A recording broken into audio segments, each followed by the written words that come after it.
आप संविधान की बात करते हो, बचाने की बात करते हो, लेकिन आपको वोटिंग कितना हुआ? 40%। 52%। नागपुर का ऑल ओवर 52% हुआ। सवाल यह है कि तुम संविधान बचाने निकले, तुम्हारा 100% क्यों नहीं हुआ? ये जो अंबेडकर वादियों के बीच में जो भेड़ियां है, आरएसएस के और बीजेपी की जो भेड़ियां हैं, लोग इनसे बचे। फूले शाह अम्बेडकर के कई विद्वान जो है, सो कॉल्ड अपने आप को विद्वान कहते हैं, वो ये कह रहे थे कि भैया 2 सीट है ले लो। तो ये तो गुलामी है। मेरे दादा ने गुलामी के खिलाफ आवाज उठाई और ये अपने आप को बाबा साहब के अनुयायी कहते हैं। तो ये एक तो ढोंग धतूरा है, फरेब है। आप देख रहे हैं आवाज इंडिया टीवी। इस वक्त हम अकोला में हैं। अकोला में वोट डाले जाने वाले हैं और इस सीट की तरफ पूरा महाराष्ट्र देख रहा है, क्योंकि वंचित बहुजन आघाड़ी के अध्यक्ष संस्थापक आदरणीय एडवोकेट बाला साहेब अम्बेडकर यहाँ से चुनाव लड़ रहे हैं। हमारे साथ खुद बाला साहब हैं, हम बातचीत करेंगे। सर, इस सीट पर पूरे महाराष्ट्र की नजर है कि यहाँ क्या होता है। ये बीजेपी के पक्ष में जाती है, कांग्रेस के पक्ष में जाती है, या वंचित बहुजन आघाड़ी के की तरफ जाती है। मतदाताओं के इस चुनाव में क्या मुद्दे रह सकते हैं अकोला में? देखिए, विकास का मुद्दा है। इस कपास को लेके, सोयाबीन को लेके, और शहर की जो गंदगी है, पानी की समस्या है, उनको लेके यहाँ पे सवाल काफ़ी है और उस पर हम लोग वर्क कर रहे हैं और एक नतीजा भी आ रहा है, ऐसा हमको दिखाई दे रहा है। बिल्कुल सर, जैसे कि हमने देखा पिछले बार कि महाविकास आघाड़ी से कुछ बात नहीं बन पाई और लोगों में एक आक्रोश है कि भाई बाला साहब ने तो कांग्रेस को 7-7 सीटों पर मदद की है, लेकिन यहाँ अकोला में उन्होंने अपना कैंडिडेट दिया। इसका कितना असर इस इलेक्शन पे पड़ने वाला है? देखिए, हर पार्टी अपनी राजनीति करती है, उस राजनीति का लोगों पर क्या असर होता है, क्या नहीं होता है, ये मेरे ख्याल से वोट डालने के बाद ही पता चलता है। उसके पहले तो कोई पता नहीं चलता। जिस तरह से एक आक्रोश भी है संविधान के प्रति, क्योंकि बीजेपी ये कह रही है कि 400 पार हम कर लेंगे तो हम संविधान में चेंज करेंगे या संविधान बदल डालेंगे। पूरे देश भर में एक माहौल जो दिख रहा है कि अभी संविधान बचाना है, हम अब संविधान की तरफ जाएंगे। क्या अकोला में भी यही मत है? देखिए,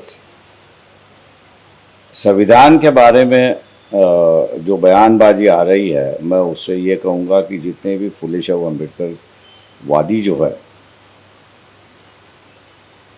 इनकी राजनीति गलत राजनीति है, पूरी तरह से गलत राजनीति है।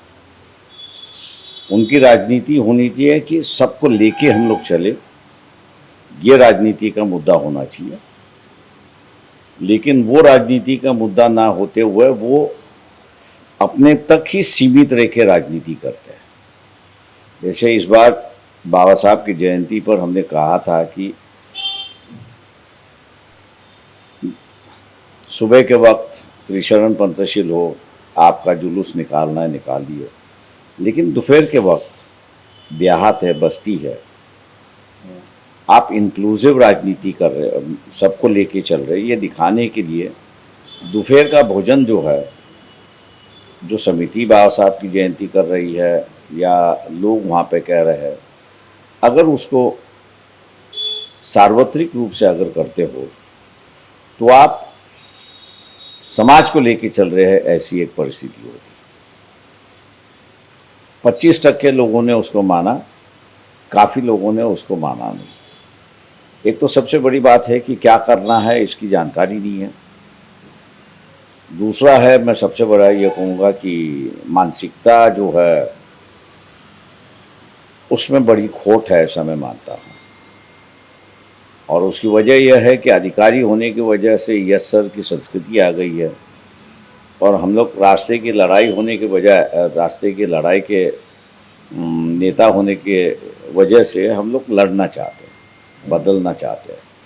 और इसलिए जहाँ जहाँ अन्याय होता है वहाँ वहाँ अन्याय के खिलाफ लड़ना है। जैसे फूले शाह अम्बेडकर के कई विद्वान जो है, सो कॉल्ड अपने आप को विद्वान कहते हैं, वो ये कह रहे थे कि भैया 2 सीट है ले लो, तो ये तो गुलामी है।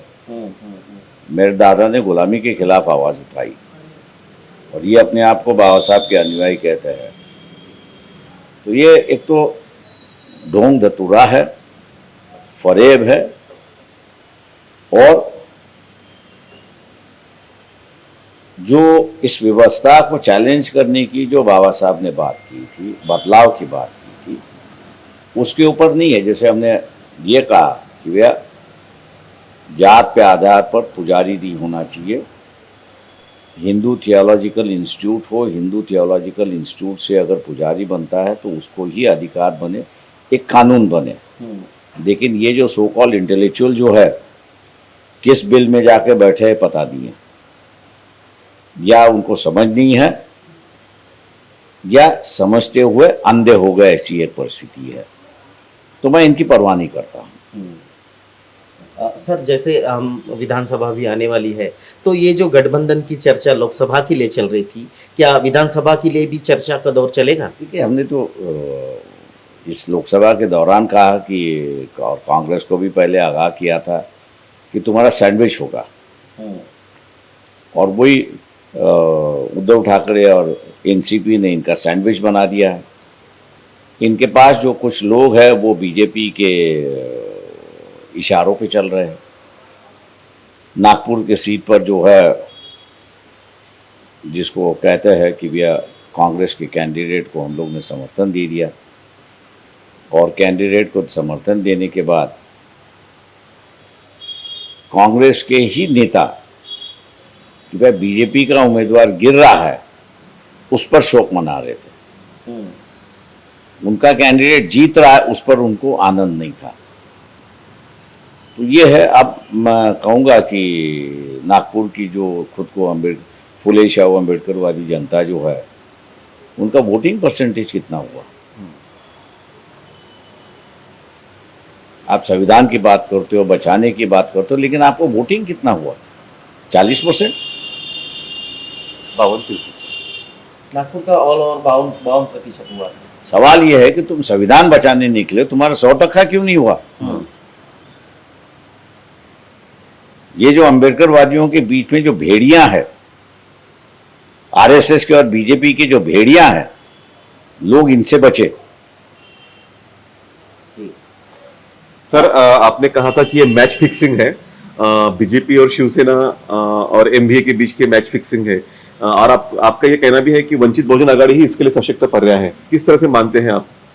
देखिए, आप लोग मानेंगे नहीं, क्योंकि आपकी मानसिकता जो है वो गुलामी की मानसिकता है। आप इस बात को देखने के लिए तैयार नहीं हो कि अम्बेडकर बाबा साहब जो है वो आप तक सीमित नहीं है, वो आप बाहर चले गए हैं। और जिन लोगों ने बाबा साहब को स्वीकारा है, उन्होंने अध्ययन करके बाबा साहब को स्वीकारा है। इसलिए ये अभी जो जात के नाम से जो बाबा साहब को अपना मानते हैं, उनकी डर हो गया है कि भैया ये बाबा साहब को जो है किताबों से इन्होंने जाना है, और इसलिए अच्छी तरह से बाबा साहब की विचार, शाहू महाराज की विचार, महात्मा फुले की विचार ये रख सकते हैं। इस डर की वजह से जो है ये जो जात के नाम से जो बाबा साहब के जो अनुयायी अपने आप को बता रहे हैं, वो मेरे ख्याल से एक रोड़ा है, ऐसा मैं मान के चलता हूँ।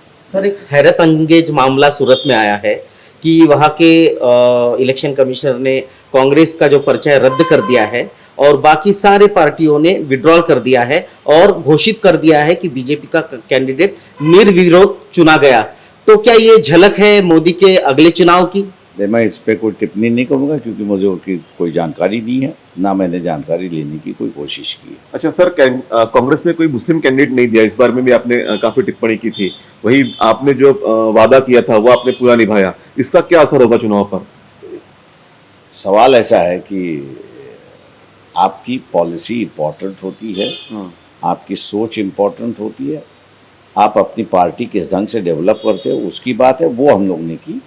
अब लोगों को तय करना है कि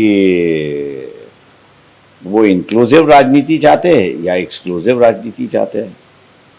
जी, थैंक यू सर पूरे महाराष्ट्र में कितने कितने एक ही आखिरी पूरे महाराष्ट्र में कितनी सीटों पर हम विजय प्राप्त कर सकते हैं? देखिए, इसका जवाब तो लोग ही देंगे, हम नहीं दे पाएंगे। Thank you. इसका जवाब लोग ही देंगे। ये थे हमारे साथ आदरणीय बाला साहब अम्बेडकर, इनसे हम चर्चा कर रहे थे उनके निवास स्थान अकोला से। धन्यवाद।